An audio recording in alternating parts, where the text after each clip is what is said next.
ladies and gentlemen, and dear personal friends. 1 year ago, my son Thomas Heinrich and I had the privilege to assist the 44th Captain Henry Wirz Memorial Service together with a big crowd and in beautiful weather. Both of us have excellent memories of this event. However, this year we have a special situation because of the elections just 5 days before the ceremony. In addition, no descendant, neither from the Watkins nor the Wirz family, can be present for reasons I don't want to repeat, but I assure you that we're connected in thoughts. I regret the absence, but as always, I am trying to follow the Serenity Prayer from Heinrich Wirz, the U.S. American theologian and philosopher, which begins as follows: God, grant me the serenity to accept the things I cannot change, courage to change the things I can, and wisdom to know the difference.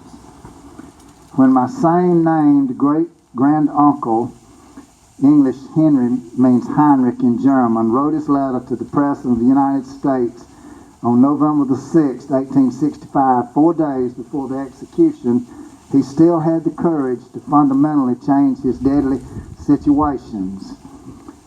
And this is quoting what he wrote, Captain Wirz wrote to the President. The pangs of death are short, and therefore I humbly pray that you will pass your sentence without delay. Give me death or liberty. The one I do not fear, the other I crave. If you believe me guilty of the terrible charges that have been heaped upon me, deliver me to the executioners. If not guilty in your estimation, restore me to liberty and life. A life such as I am now living is no life. I breathe, sleep, eat, but it is only the mechanical functions I perform and nothing more. Whatever you decide, I shall accept.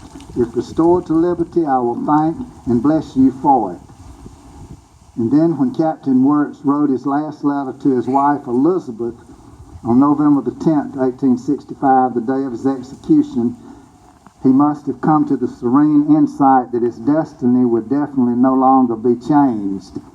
And I'll interrupt this for just a second and say that back some years ago, Mr. Gurley and myself and was it 2 other people from our camp went to Kentucky for a grave dedication for his widow. Was that correct? Oh, okay. I was thinking Mr. Gurley had gone, but anyway, we did go for grave marker dedication there for his widow. My dearest wife and children, when these lines reach you, the hand who wrote them will be stiff and cold. In a few hours from now, I shall be dead. Oh, if I could express myself as I wish, if I could tell you what I have suffered when I thought about you and the children. I must leave you without the means to live, to the miseries of a cold, cruel world. Do not grieve, do not despair. We will meet again in a better world. Console yourself. Think as I do, that I die innocent. Who knows better than you that all these tales of cruelties and murders are infamous lies, and why should I not say it? A great many do call me hard-hearted because I tell them that I am not guilty, that I have nothing to confess. Oh, think for a moment how the thought that I must suffer and die innocent must sustain me in the last terrible hour, that when I shall stand before my Maker, I can say, Lord, of these things you know I am not guilty. I have sinned often and rebelled against thee. Oh, let my unmerited death be an atonement. End of quote. And then Colonel Wirz in Switzerland says, at this point I want to thank all persons who supported me for my long-time research on Captain Henry Wirz.